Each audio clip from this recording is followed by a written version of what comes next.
नमस्कार साथीहरू, म जीपी लामा 24 युट्युब च्यानलबाट आज पनि शिक्षक सेवा आयोगले चैत्र 16 गते सदिएको माध्यमिक परीक्षाको आधिकारिक उत्तर लिएर आइरहेको छु। कति मिलाउनु भयो साथीहरूलाई? तपाईहरू यो भिडियो हेरिसकेपछि ढुक्क हुनुहोला। यदि मिलेको छ म पास गर्न सक्छु भनेर तपाईहरू हेर्न सक्नुहुनेछ है त साथीहरू। ल, अहिलेसम्मकै आधिकारिक उत्तर धेरैजनाले मिलाउनु भएको छ। कतिवटा मिलाउनु भयो त हामी तपाईहरूलाई देखाउँदै जानेछौँ। तपाईहरूले हेर्नुहोला है त। हामी प्रश्नतर्फ जानेछौँ साथीहरू। प्रश्न नम्बर 1 मा तपाईहरूलाई यस्तो खालको प्रश्न सोधिएको थियो। माध्यमिक तह तृतीय श्रेणी शिक्षक सेवा पदको प्रतिस्पर्धात्मक परीक्षा 2000 सामान्य परीक्षा 2081 भनेर भनिएको छ।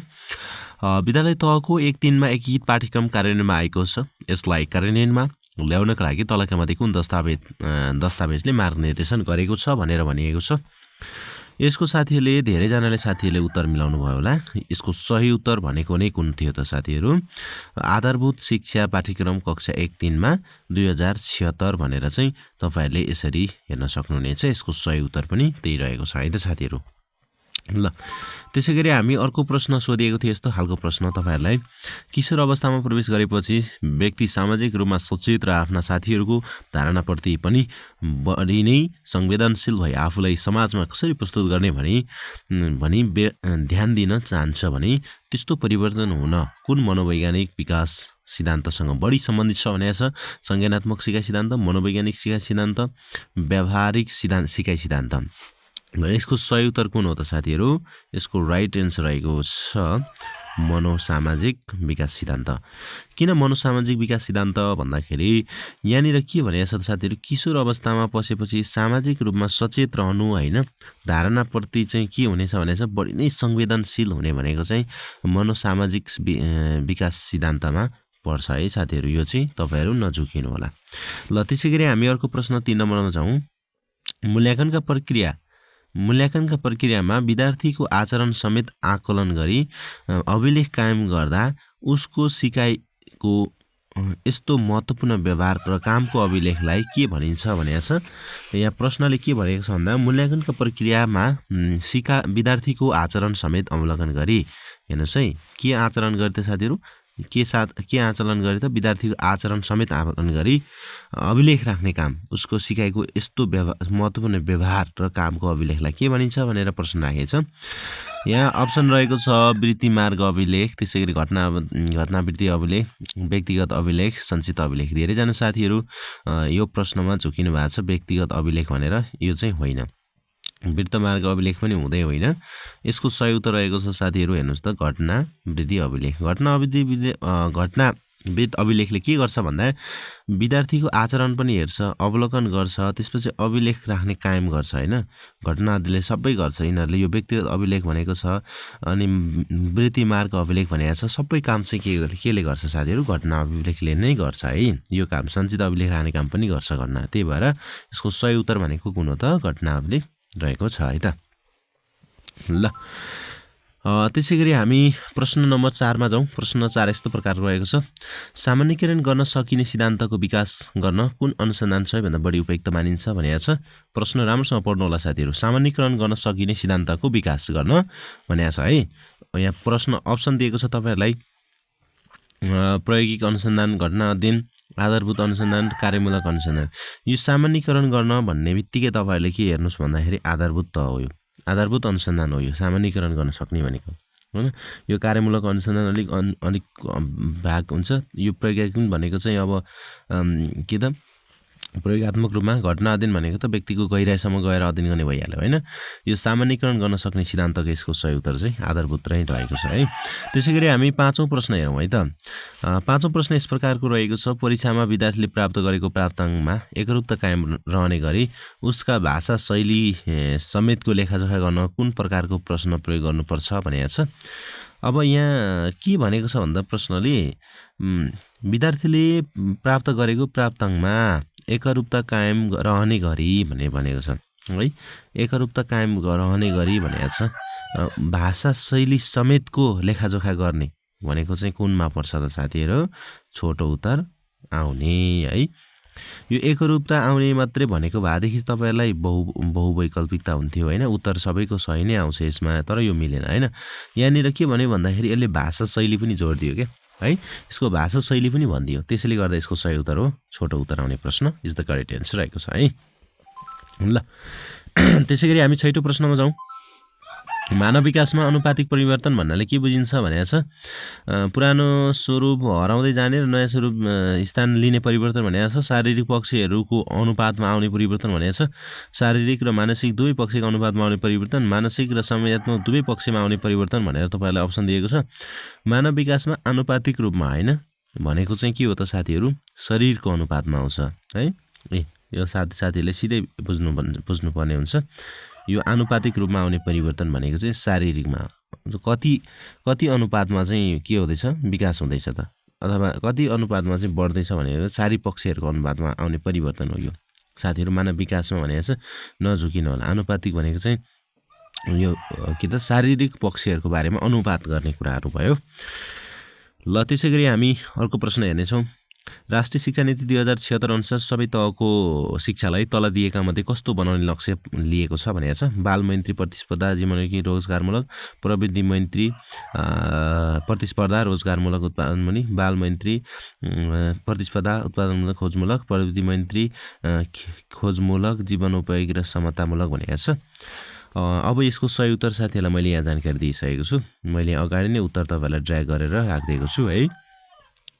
अब यसको उत्तर किन यही नै हुन्छ? यो पनि हुने सम्भावना छ हैन, यो पनि हुने सम्भावना छ नि तपाईहरुको लागि। उस्तै प्रश्न छ, तर फरक के पर्यो भन्दाखेरि अहिलेको समयमा चाहिँ के छ भन्दा प्रविधि मैत्री त्यसपछि प्रतिस्पर्धामा छ क्या। समाज प्रतिस्पर्धामा छ र खोजमूलक चाहिँ होइन, रोजगारमूलक चाहिँ छ अहिले हैन। प्रतिस्पर्धा गर्दै उनीहरूले रोजगार गर्छ, रोजगार गर्दै उनीहरू के गर्छन्? उत्पादनमुखी बन्छ भनेर चाहिँ हुन्छ। जीवनोपयोगी चाहिँ होइन है। अहिलेको समयमा चाहिँ यो शिक्षा नीति 2076 ले बोलेको शब्द हो। ल अब हामी यहाँ 8 नम्बर प्रश्नमा जाउँ। 8 नम्बर प्रश्न यस्तो प्रकार गएको छ। सिकारुले सामाजिक परिवेश र व्यवहारलाई अनुकरण गरी सिक्ने प्रक्रियाको अर्थमा तलका मध्ये कुन सिकाइ सिद्धान्त पर्दछ भनेको छ? व्यावहारिक सिकाइ सिद्धान्त, सामाजिक सिकाइ सिद्धान्त, रचनात्मक अनि संज्ञानात्मक सिकाइ सिद्धान्त भनेर भनेछ। अब प्रश्नले राम्रोसँग हेर्नुस् त। सिकारुले सामाजिक परिवेश हैन, सामाजिक परिवेश र व्यवहारलाई अनुकरण गर्ने, यो अनुकरण बाट सिक्ने भन्ने बित्तिकै सिधै अनुकरण भनेको सामाजिक सिकाइ सिद्धान्त होइन त साथीहरु। ल तपाईहरु नझुकिनु होला। अनुकरणबाट सिक्ने सिकाइ भनेको सिधै सामाजिक सिकाइ सिद्धान्त हो, नझुकिनु होला है त। ल हामी अर्को प्रश्नतर्फ पनि गइहालौँ है त। 9 नम्बर प्रश्न के रहेछ त है? पाठ्यक्रमको व्यापक अर्थ तलका मध्ये कुन हो भनेको छ? उद्देश्य प्राप्त गर्न बनाएको शैक्षिक योजना, उद्देश्य प्राप्तिका लागि गर्ने विशेष प्रयास त हुँदै होइन, यो चाहिँ हुँदै होइन है, यो हुँदै होइन। विद्यालयमा पठन गर्ने विषयवस्तु क्रमबद्ध सूची, यो मात्रै पनि होइन। शिक्षकले विद्यालयमा प्रदान गर्ने ज्ञान, यो मात्रै पनि होइन। यसको सही उत्तर के हो त साथीहरु? उद्देश्य हो। मुख्य चाहिँ के हो त? पाठ्यक्रमको व्यापक भनेको चाहिँ के गर्छ उसले? मुख्य चाहिँ यसले उद्देश्य पूरा गर्नको लागि हो हैन। शैक्षिक योजनाहरूको बारेमा उद्देश्य पूरा गर्न इज द करेक्ट एन्सर रहेको छ है। नझुकिनु होला साथीहरु। कतिवटा मिलाउनु भयो तपाईहरुले हेर्दै जानु होला है त। ल 10 नम्बर प्रश्नमा जाउँ त। बाल विकासको सिद्धान्त अनुसार कुन उमेर समूहका विद्यार्थीहरूमा सांस्कृतिक पूर्वग्रह सम्बन्धी दण्ड बढी देखा पर्छ भनेको छ? किशोर अवस्था, यौन परिपक्वताको अवस्था, उत्तर बाल्य अवस्था र पूर्व बाल्य अवस्था भनेर तपाईहरुलाई जानकारी दिएको छ। प्रश्न राम्रोसँग हेर्नु होला। उमेर समूहका विद्यार्थीहरू, कुन उमेर समूहका विद्यार्थीहरू सांस्कृतिक भनेको छ क्या? सांस्कृतिक पूर्वग्रह सम्बन्धी दण्ड बढी देखाउँछ भनेको छ। यो यौन अवस्था परिपक्वताको अवस्थामा देखाउँदैन हैन। यो भनेको चाहिँ 12-13 वर्षको उमेर समूह भइहाल्यो। यो यौन परिपक्वता हुने जब त्यो समयमा। किशोर अवस्था त हुँदै, उत्तर बाल्य अवस्था त हुँदैन, पूर्व बाल्य अवस्था त जानु हुँदैन। यो समय देखाउने भनेको चाहिँ कुन समय हो त साथीहरु? किशोर अवस्थामा चाहिँ हो है। किशोर अवस्था इज द करेक्ट एन्सर रहेको छ है त साथीहरु। ल त्यसैगरी हामी अर्को प्रश्नतर्फ जानेछौँ। अर्को प्रश्न तपाईहरुलाई यस्तो रहेको छ। विद्यार्थीको पठन पाठनको क्रममा शिक्षण सिकाइ भन्नाले के बुझिन्छ भनेको छ? कक्षा कोठामा शिक्षकले तोकेको विषयवस्तु पढाउनु, शिक्षक र विद्यार्थी छलफल गर्नु, शिक्षक विद्यार्थी र विषयवस्तु वातावरण बीचको अन्तर्क्रिया, विद्यार्थी पढेर सोधेर मोबाइल हेरेर सिक्ने काम भनेको छ। अब यहाँ शिक्षण सिकाइ भन्ने बित्तिकै को हुनुपर्छ त साथीहरु? शिक्षक पनि हुनुपर्छ, विद्यार्थी पनि हुनुपर्छ, विषयवस्तु पनि हुनुपर्छ हैन। अनि वातावरण पनि मिल्नु पर्यो। वातावरण भनेको त कक्षाकोठा व्यवस्थापनको कुरा आयो है। यो चाहिँ यसको सही उत्तर रहेको छ है। 11 नम्बरको इज द करेक्ट एन्सर, 100% सही उत्तर है त। ल त्यसैगरी अर्को प्रश्न हेरौँ। अर्को प्रश्न यस्तो प्रकार रहेको छ, कक्षा कोठामा देखिने विविधताको व्यवस्थालाई तलका मध्ये कुन शिक्षाले समेट्छ भनेको छ। समसामयिकले त समेट्दैन होइन, यो समसामयिक गलत भइहाल्यो। विशेष शिक्षा भनेको चाहिँ यो बहिरा होइन, एकीकृत भनेको त त्यो अब सबैलाई समान तरिकाले पढाउने हो। त्यसो भए समावेशी शिक्षा चाहिँ यसको राइट एन्सर रहेको छ। यो समावेशीले के गर्छ भन्दा विविधता होइन, जातभात त्यहाँनिर होइन, आफ्नो रीति धर्म त्यो अनुसारलाई नछुट्याइकन समावेश तरिकाले के गर्छ, शिक्षण सिकाइ गराउँछ। ल यसको सही उत्तर हो यही नै रहेको छ है। ल 13 नम्बर प्रश्नमा जाउँ त।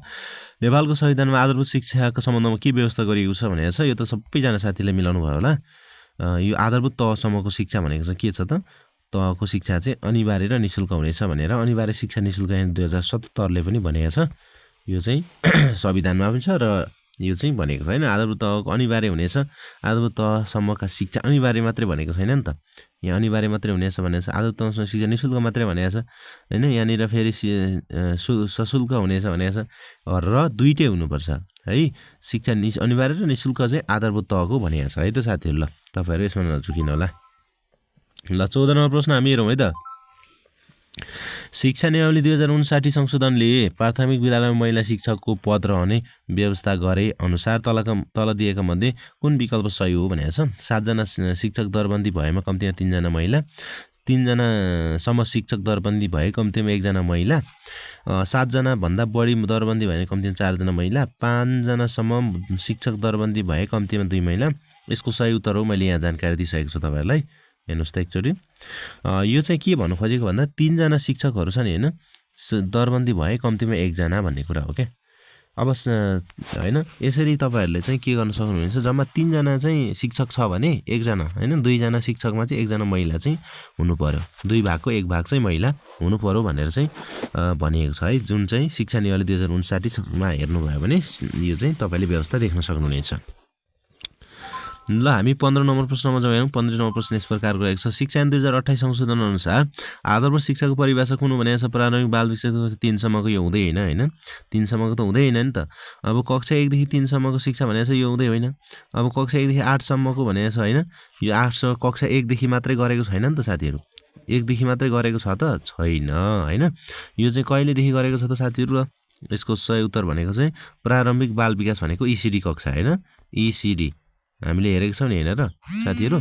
ECD शिक्षाबाट चाहिँ हामीले के गर्न सक्छौँ त, यसको सही उत्तर हामीले पत्ता लगाउन सक्छौँ है त साथीहरू। ल साथीहरूलाई मैले जानकारी दिइहालेँ यसको सही उत्तर होइन।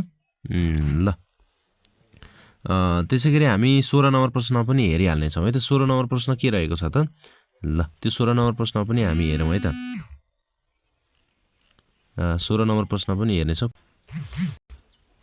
ल त्यसै गरी हामी साथीहरू 16 नम्बर प्रश्न हेर्नेछौँ है त साथीहरू। ल 16 नम्बर प्रश्न यस्तो प्रकारको रहेको छ।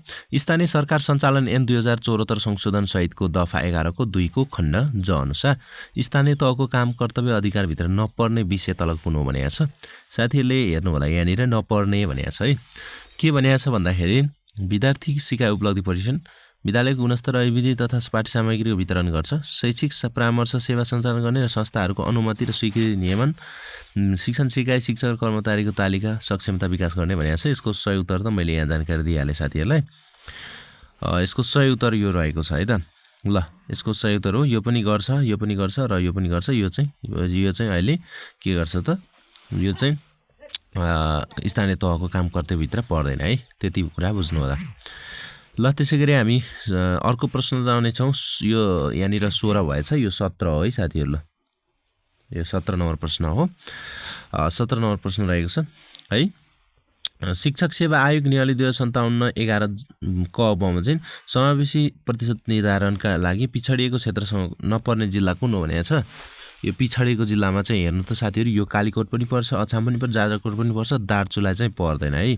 दार्चुला चाहिँ पिछडिएको जिल्ला अन्तर्गत पर्दैन है। यो चाहिँ यसको सही उत्तर रहेको छ। त्यसै गरी हामी अर्को प्रश्न हेरौँ। 18 नम्बर प्रश्नमा संयुक्त राष्ट्र सङ्घको साधारण सभाले कुन निकायको सिफारिस कुन राष्ट्रको सदस्यता निलम्बन गर्न सक्ने प्रभाव रहेको छ भनेको छ है। संयुक्त राष्ट्र सङ्घको अवधारणा सभाले होइन कुन निकायको सिफारिसमा कुनै राष्ट्रको सदस्यले निलम्बन गर्ने प्रावधान रहेको छ भन्दाखेरि यसको चाहिँ यो रहेको छ है। यो अङ्गले सुरक्षा परिषदले चाहिँ के गर्न सक्ने छ भन्दा सदस्यहरू निलम्बन गर्न सक्छन्। निलम्बन भनेको सदस्यलाई हटाउन सक्छ यसले हैन। ल त्यसै गरी तपाईहरुलाई नझुकिनु होला। ल 19औं नम्बर प्रश्न हेर्नुस् त। विश्वमा पहिलो पटक कोभिड-19 को विरुद्धको खोप कुन देशले ल्याएको थियो? त सबैभन्दा सजिलो प्रश्न। धेरैजना साथीहरु झुकिने चीनमा हैन, तर यसको सही उत्तर हो रुसले ल्याएको थियो हैन। ल रुसमा चाहिँ कोरोना भाइरस चाहिँ कोभिड-19 चाहिँ देखा परेको थियो। सरी चीनमा चाहिँ देखा परेको। चीनले चाहिँ के गरेको थियो, जुनलाई चाहिँ तीन देशलाई चाहिँ रुसले चाहिँ के गरेको थियो, औषधि भ्याक्सिन बनाएर पठाएको थियो है। ल त्यसैगरी हामी 20 नम्बर प्रश्नमा जाउँ त। 20 नम्बर प्रश्न के छ साथीहरु? पृथ्वीको भूमध्यरेखीय व्यासको लम्बाइ कति छ भन्दाखेरि 12776। यो त धेरैजना साथीहरुले पढ्नु भएको छ हैन। 12732 त हुँदै होइन, 32 हुँदै होइन, 20 हुँदै होइन, यो त 22 हुँदै होइन। यसको सही उत्तर 100% इज द करेक्ट एन्सर। ल 100% भनेको चाहिँ कुन रहेछ त? 12776 यसको रहेको छ है त। ल 21औं प्रश्नमा हबलको नियम अनुसार कुनै ग्यालेक्सीको पृथ्वीबाट टाढिने गति कसरी परिवर्तन हुन्छ भनेको छ। यसको सही उत्तर त यहाँ मैले जानकारी दिइहालेँ। दूरी बढेसँगै गति पनि के हुन्छ? बढ्छ। दूरी गतिसँग घट्छ भनेको छ। यो चाहिँ यसको सही उत्तर चाहिँ होइन है। ल अर्को प्रश्न रहेको छ। युरोप महादेश पर्ने पर्वत श्रृङ्खला कुन? आल्पस भइहाल्यो हैन। युरोपको आल्पस भनेर पढ्नु। यो चाहिँ होइन, यो पनि होइन, यो पनि होइन है त। ल त्यसैगरी हामी 23औं प्रश्न जाउँ है त साथीहरु। 23औं प्रश्न यस्तो प्रकारको रहेको छ। तल दिएका देश र सो देशको पुरानो नामको जोडीबाट नमिल्ने जोडी कुन हो भनेको छ। यो चाहिँ कुन नमिल्ने जोडी भनेको छ है साथीहरु। यहाँ हेर्नु होला, नमिल्ने जोडी चाहिँ ल बुर्किनासको अपर भोल्टा राइट एन्सर हो। इराकको मेसोपोटामिया ठीक छ हैन। स्वाटिनीको स्विजरल्यान्ड भनेर ठीक छ। यो तान्जानियाको जायर चाहिँ होइन है। तान्जानियाको के त तान्जानियाको चाहिँ जायर होइन भनेर बुझ्नु पर्यो। अब 24 नम्बर प्रश्नमा हेरौँ है त। तलका मध्ये कुन नेपालको पहाडी प्रदेशसँग सम्बन्धित वाक्य होइन भनेको छ। यहाँ होइन र हो भन्ने ठाउँमा धेरैजना साथीहरु झुकिराख्नु भएको मैले देखेको छु। यसमा नझुकिनु होला है त साथीहरु। ल तलका मध्ये नेपालको पहाडी प्रदेशसँग सम्बन्धित वाक्य कुन होइन भनेको छ। पहाडी प्रदेशले के गर्छ? नेपालको कुल भूभागको 68% एकदमै राइट एन्सर रहेको छ। यो क्षेत्र के भन्छ अल्पाइन र आर्कटिक जलवायु क्षेत्र अन्तर्गत पर्दछ भनेको छ। यो चाहिँ होइन है। ल मैले साथीहरुलाई जानकारी दिइहालेँ। यो अर्किड भित्र पर्दैन, यो पनि पर्छ। 601 देखि 33 मिटर पर्छ। 80 देखि 61 चौडा फैलिएको भनेको छ। चौडाइमा फैलिएको एकदमै सही उत्तर छ। 25 रहेको छ। दिएका यन्त्रहरूमध्ये सौर्य किरण नाप्न कुन यन्त्र प्रयोग गरिन्छ भनेको छ। यो पारा हेलियोमिटर है। सौर्य किरण नाप्न भनेको पारा, मोनोमिटर होइन। फोटोमिटर भनेको प्रकाशको तीव्रता भइहाल्यो। कलर मिटर भनेको कलर रङ नाप्ने भइहाल्यो। मोनोमिटर होइन। यसको सही उत्तर 100% भनेको पारा हेलियोमिटर रहेको छ। ल त्यसैगरी हामी 26औं प्रश्नमा जाउँ। नेपालको संविधानमा राज्यको आर्थिक उद्देश्य अन्तर्गत के उद्देश्य निर्धारित गरिएको छ भन्दाखेरि यसको सही उत्तर रहेको छ सार्वजनिक, निजी र सरकारी क्षेत्रको सहभागिता तथा विकास भनेर तपाईहरुको यसको सही उत्तर रहेको छ। यो हेर्नु होला है त। श्रमको सम्मान र उद्यमशीलता हैन, स्थानीय स्वायत्ता र विविधीकरण, जनताको सर्वोत्तर र हित समन्वित, यसको सबै कुरा यसले समेट्छ हैन। यो के भनेको छ सहभागिता तथा विकासले चाहिँ सबै कुरा माथिकोलाई समेट्छ है। ल तपाईहरुलाई आजको सबैभन्दा प्रश्न सजिलो प्रश्न। सुशासन, सामाजिक न्याय र समृद्धलाई चालु 16औं योजनाले राखेको सोच, लक्ष्य र उद्देश्य रणनीति मध्ये कुन रूपमा अंगीकार गरिएको छ भनेको छ। उद्देश्य त होइन, रणनीति पनि होइन, लक्ष्य पनि होइन है। यसको सही उत्तर चाहिँ कुन हो त? सोच चाहिँ हो क्या यो हैन। अब सोच अन्तर्गत सुशासनमा हामीलाई सुशासन, सामाजिक न्याय, सुशासनमा 10 हैन, त्यसपछि सामाजिक न्यायमा 10, त्यसैगरी अर्को रहेको छ समृद्धिमा 20 गरेर जम्मा प्रश्न कति रहेको छ, जम्मा कतिवटा लक्ष्य सोच रहेको छ त 40 वटा सोच रहेको छ। तपाईहरुले यसमा नझुकिनु होला है त साथीहरु। ल हामी यसमा जाउँ। 28 नम्बर प्रश्नमा जाउँ। नेपालले आफ्नो वैदेशिक आय स्रोत बढाउन, विप्रेषणमाथिको निर्भरता कम गर्न तलका मध्ये कुन रणनीति अंगीकार गर्नुपर्ने सबैभन्दा उपयुक्त हुन सक्छ भनेको छ। घरेलु बजार उत्पादन वृद्धि गर्नु यो हुँदै हैन। वैदेशिक सहायता निर्भरता र यो त बढाउनु पर्छ भनेर वैदेशिक नेपाली विदेशहरु सब विदेश जाने भन्ने कुरा हो।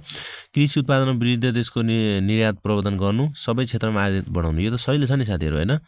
नेपालमा कृषि हो नि त मुख्य रूपमा रहेको त सबैभन्दा हैन। यो के भन्छ अरे आय स्रोत बढाउने, विप्रेषणमाथिको निर्भरता कम गर्नु हैन। विप्रेषण भनेको त अब यो वैदेशिक भइहाल्यो, यो त हुँदै भएन, यो पनि होइन। यसको सही उत्तर 100% चाहिँ यसको के रहेको छ त कृषि उत्पादनमा वृद्धि र त्यसको निर्यातमा प्रवर्धन कमी भनेर भनेको छ। ल 29 नम्बर प्रश्नमा जाउँ त। देखाएका मध्ये दिगो विकासको लक्ष्य अन्तर्गत कुन पर्दैन भनेको छ?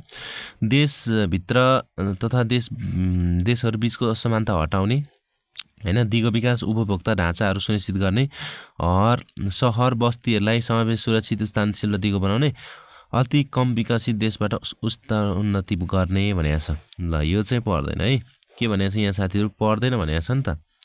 कुन दिगो विकासको लक्ष्य अन्तर्गत पर्दैन भनेको छ? यो चाहिँ राखिएको छैन है। अति कम विकसितबाट देश स्तर उन्नति गर्ने भनेर चाहिँ भनेको छैन है। यो चाहिँ गलत रहेको छ यसको। ल हामी त्यसै गरी 30औं प्रश्नमा प्रवेश गरिसकेका छौँ है त साथीहरू। ल नेपालको राष्ट्रिय बजेटमा जलवायु सङ्केत क्लाइमेट कोडको अभ्यास कुन आर्थिक वर्षदेखि भएको मानिन्छ भनेर भनेको छ। क्लाइमेट कोड भन्ने बित्तिकै हामीले कतिदेखि थियो भन्दाखेरि 68-69बाट हो है। यो 70-80बाट भएन, यसको 72-73 पनि होइन, 74-75 पनि होइन। जुन चाहिँ क्लाइमेट, यो चाहिँ क्लाइमेट कोड भन्ने बित्तिकै हामीले के सम्झिनु पर्यो? 68-69बाट भएको हो भनेर सम्झिनु पर्यो है त साथीहरू। ल 31 नम्बर प्रश्न। डोल्पा जिल्लामा अवस्थित रहेको सबैभन्दा गहिरो ताल फोक्सुन्डो तालको स्थानीय नाम के हो भनेर? रिग्मा ताल है। रिग्मा ताल पनि भनिन्छ। सुलीगढ होइन, यो झरनाको नाम। तिलिचो पनि होइन, फोक्से पनि होइन है।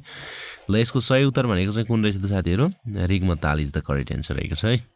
नझुकिनु होला साथीहरू। ल अब हामी 32औं प्रश्नमा जाउँ। 32औं प्रश्न रहेको छ बस्तीको तगत वर्गीकरण हायरार्किकल क्लासिफिकेसनका अवधारणालाई तराई क्षेत्रका ग्रामीण बस्तीमा बसोबास गर्ने जनसङ्ख्याको लागि केलाई सेवा केन्द्र सर्भिस सेन्टरको रूपमा मानिएको छ भन्दाखेरि बजार केन्द्रलाई मानिएको छ हैन। सर्भिस सेन्टर क्या, सर्भिस दिने काम चाहिँ कसले गर्छ त? बजार केन्द्र। गाउँपालिकाले गर्दैन, प्रदेश राजधानी होइन, नगरपालिका होइन, बजार क्षेत्र। के भनेको छ? ग्रामीण बस्तीमा बसोबास गर्ने जनसङ्ख्याका लागि केलाई आधार केन्द्र मानिन्छ भनेको छ क्या। बस्तीको तगत वर्गीकरण अनुसार हैन, बस्ती अनुसार चाहिँ। ल यो चाहिँ भनेको बजार नै हो हैन। ल त्यसै गरी हामी अर्को प्रश्नतर्फ पनि जानेछौँ साथीहरू। कुमारीको रथयात्रा आरम्भ गर्ने मल्ल राजा कुन भनेको थियो त? साथीहरूलाई थाहा छ, जयप्रकाश मल्ल है। जयप्रकाश मल्ल भइहाल्यो कुमारीको रथयात्रा चलाउने भनेको। अर्को 34 नम्बर प्रश्न। तलको भनाइ अध्ययन गरी सही विकल्प छान्नुहोस् भनेको छ। अल्फेट धार्मिक पर्व थकाली जातिको पर्व हो भनेको छ।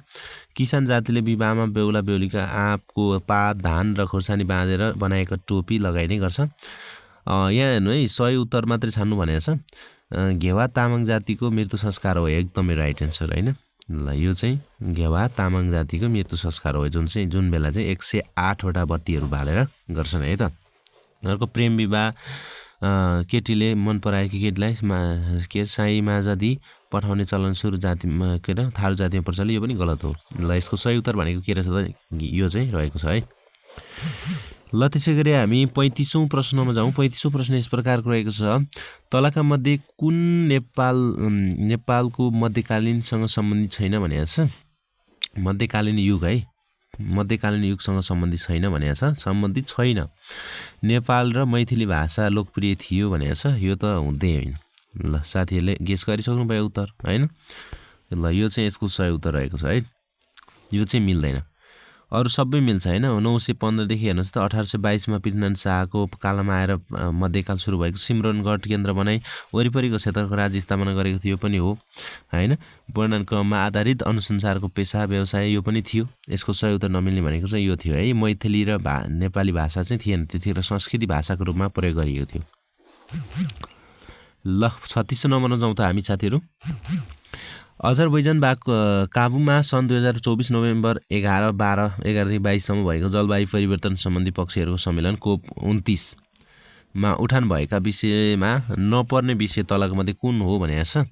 त्यतिखेर तापक्रम वृद्धि 1.5 डिग्री सेल्सियस कायम गर्ने विषयलाई निरन्तरता दिने, यो एकदमै सही उत्तर हैन। त्यतिखेर 1.5 डिग्री हो त गरेको थियो। र दिगो विकासलाई पुनः परिभाषित गर्ने भनेर यो चाहिँ होइन है साथीहरू। यो चाहिँ आवाज उठेको थिएन त्यतिखेरको समयमा, त्यो विषयलाई उठेको थिएन। बरु के उठेको थियो भन्दाखेरि हरित ऊर्जा प्रसारण संरचना विकास गर्ने भनेको छ हैन। जलवायु वित्तलाई स्थापित गरिने भनेर चाहिँ भनिएको छ। ल साथीहरूले हेरि बोल्नु। ल 37 नम्बर प्रश्नमा जाउँ। दक्षिण पूर्व एसियाली राष्ट्रहरूबीच आर्थिक सामाजिक र सांस्कृतिक सहयोग प्रबन्धन गर्ने उद्देश्यले कुन संस्थाको स्थापना गरिएको थियो भनेको छ। यो त एसियन भइहाल्यो होइन। यो दक्षिण पूर्व सबै यो चाहिँ एसियनले गरेको थियो। एसियनको लागि महत्त्वपूर्ण छ है यो चाहिँ। ल एसियनले चाहिँ सांस्कृतिक पूर्वाधान गर्ने सहयोग गर्ने भनेर चाहिँ भनेको थियो। सार्कले होइन, सार्कले पनि होइन, साफ्टाले पनि होइन, यो युनिकेफ त हुँदै होइन भन्ने कुरा हो। ल हामी त्यसो गरी 38 नम्बर पढ्नु छ। स्लाइड सो सुरु गर्न सर्टकट की डट प्रयोग गरिन्छ। मैले योभन्दा अगाडिको सेटमा पनि लगाएको थिएँ। यो प्रश्नले 1 नम्बर एउटा प्रश्न फसेको छ, F5 थिच्नुपर्छ होइन। ल स्लाइड सो गर्नको लागि है त साथीहरू। ल त्यसै गरी हामी अर्को प्रश्नतर्फ जाउँ। आइसिटीबाट सोधिएको प्रश्नहरू छन्। What is the primary function of CPU भनेको छ। CPU to manage and store data permanently, to provide network connectivity, to display information to user, to perform calculation, execute instruction। यसले भनेको निर्देशन दिने कामहरू पनि गर्छ CPU ले, हो कि हैन साथीहरू। ल है यसले भनेको चाहिँ CPU ले दिने काम गर्छ है त। ल 40 नम्बरमा हेर्छौँ है त हामी। 40 नम्बरमा यस्तो प्रकारको रहेको छ हेर्नुस् त। ल CBT स्ट्यान्ड फर, CBT लेखे जनाउँछ centre basic training, computer basic training, none for of all, computer based training. Based चाहिँ हो है साथीहरू, कम्प्युटर बेस्ड चाहिँ हो है। यो यस्तै छ, बेसिक छ, यहाँनिर अलिकति फरक छ, बेस्ड चाहिँ रहेको छ है त साथीहरू। ल तपाईँहरू यसमा नझुकिनु होला। ल 40 नम्बर प्रश्न। Which of the following noun is the malicious program भनेको छ। म्यालिसियस भनेको मालवेयर, जुन चाहिँ यो भाइरस सेक्युरिटीहरूको लागि प्रयोग गरिन्छ साथीहरू। ब्याडवेयर भन्ने हुँदैन, इलिगल वेयर चाहिँ होइन, यो म्यालिसियस वेयर। यहाँ धेरैजना साथीहरू झुक्किनेछ। Which of the following is noun as the malicious program भनेको छ मालवेयर। यसलाई चाहिँ यो झुक्क्याउनको लागि मात्रै राखिदिएको साथीहरू है। ल 42 नम्बरमा हामी जाउँ है त साथीहरू। 42 नम्बरमा तपाईँहरूलाई यस्तो खालको दिएको छ। Which of the following is the free and open source of software for creating and developing online course. ल यहाँ हेर त साथीहरू। ल भेडी, त्यसपछि EDC अनि कोर्स। अनलाइन यहाँनिर के भने भन्दाखेरि तपाईँलाई open source software for creating delivering online course. Online कोर्समा खोला गरेको भनेको मोडल होइन, यो मोडल दिएको छ नि त साथीहरू। यसको सही उत्तर हो मोडल नै रहेको छ है त। ल अब हिसाब सम्बन्धी आयो साथीहरू। हेर्नुहोस् त यो त 1/3 किलोग्रामको 3 भाग बराबर कति हुन्छ भन्दाखेरि अब तपाईँहरूले यहाँनिर होइन कति भनेको छ हेर्नु त साथीहरू। 1/3 भनेको 1/3 होइन त साथीहरू, 1/3 होइन त, 1/3 होइन त, 1/3 हो नि त साथीहरू। अब 3/4 भाग बराबर कति हुन्छ भनेको छ होइन। ल 3 भाग भनेको 3/3, 3/4 भाग कति हुन्छ भनेर भनेको छ। ल यसको सही उत्तर त साथीहरूले कुन छ भन्दाखेरि यसको सही उत्तर हो 250 ग्राम हुन्छ है त। ल यसको 250 ग्राम हुन्छ है। ल साथीहरू त्यसै गरी नेक्स्ट प्रश्नतर्फ हामी गइहाल्छौँ। नेक्स्ट प्रश्न यस प्रकार रहेको छ। Which own will replace the question mark. यो क्वेसन मार्क यहाँनिर छ। यो क्वेसन मार्कमा के कुन चाहिँ रिप्लेस हुन्छ भनेको छ। L10, L15, I15, K15 अनि K8 भनेर भनेको छ। यसको सही उत्तर कुन रहेछ साथीहरू, K8। यहाँनिर चाहिँ के भन्नु पर्यो साथीहरू, K8 चाहिँ भन्नुपर्छ तपाईँहरूले होइन। ल यो साथीहरूले हेर्नु होला राम्रोसँग, एकदमै बुझ्नको लागि सजिलो छ है। तपाईँहरूले पनि कोसिस गर्नु होला। ल 45 नम्बर तल दिएका मध्ये सबैभन्दा फरक छान्नुहोस् होइन। मकै, फापर, तोरी, गहुँ। यहाँ मध्ये सबैभन्दा फरक भनेको चाहिँ के छ त साथीहरू, तोरी रहेको छ होइन। मकै, गहुँ र फापर चाहिँ अलिकति फरक तरिकाको हो भने यो तोरी चाहिँ के छ त फरक यहाँनिर दिएको अप्सनमध्ये रहेको छ। ल अब 46 नम्बरमा हेरौँ है त साथीहरू। 46 नम्बर प्रश्न यस्तो प्रकारको रहेको छ। Choose the word which is synonyms to given the moral. मोरलको सिनोनिम्स इथिनिकल भइहाल्यो होइन, इथिक्स नीतिक होइन। मोरल भनेको त्यही त इथिक्स त हो नि होइन र साथीहरू। डिभिन त हुँदै हुँदैन, डिभिन पावर एक्सटर्नल हुँदै हुँदैन, स्पिरिचुअल हुँदै हुँदैन होइन। यसको सही उत्तर भनेको ए हो, इथिक्स है त। अर्को प्रश्न रहेको छ। Choose the word which of different from the rest. ल तल दिएको मध्ये सबैभन्दा फरक चाहिँ कुन छ भन्दाखेरि एलिफेन्ट छ कि, डियर छ कि, जेब्रा छ कि, लायन छ होइन। ल lion is the correct answer है। लायन चाहिँ फरक छ, सिंह चाहिँ अलि यहाँनिर के छ त डिफ्रेन्ट छ है त। ल यसको सही उत्तर जतिजना साथीहरु लाइन लेख्नुभयो तपाईहरुको मिल्यो 5 वर्ष अघि बाबुले ल अर्को रहेको छ 5 वर्ष अघि बाबुले बाबुको उमेर छोराको उमेरको 5 गुणा थियो अब 10 वर्षमा बाबुको उमेर छोराको उमेरको 2 गुणा 2.5 गुणा हुनेछ भनेर उनीहरुले उमेरको योग र अन्तरको अनुपात कति छ भनेर छ 5 गुणा हेर्नुस् त 5 गुणा 2